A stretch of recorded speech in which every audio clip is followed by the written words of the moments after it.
I understood all the ups and downs of going integration, segregation. I went all those years of segregated. We were all black, and all the things that went along in that time period. So, yeah, the class before me, and they had a fairly large class, and they had to leave. They would have graduated in '67, but that was it.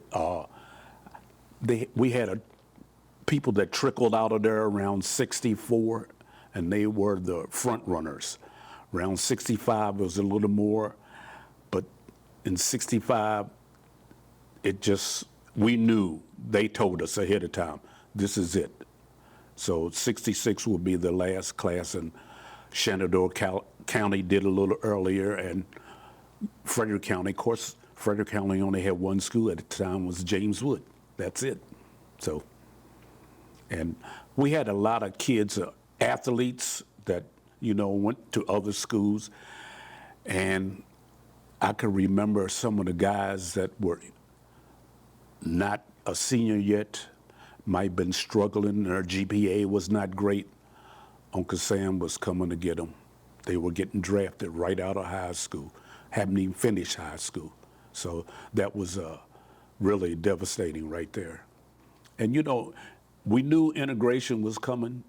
We knew it was coming. And I was saying, to myself, I hope I don't have to go up to Hanley.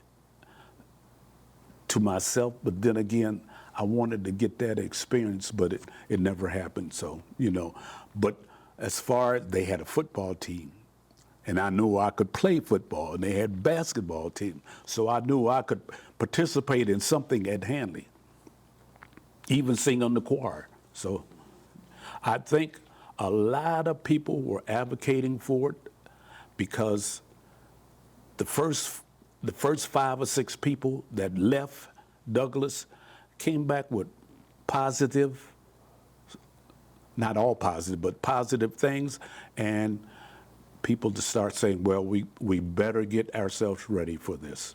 And the students that went up struggled a little, but once they adjusted, it was no different. You ever hear the saying, secondary education? We had no new books. Our books were from Hanley, which were used, and they got new books. We got their old books. So it was a secondary education. And that kind of hurt because we weren't always abreast of what was going on as far as education-wise, but we had teachers that knew how to teach and show us what's going on in the world and all around us. So our teachers they were great. I mean, they were great.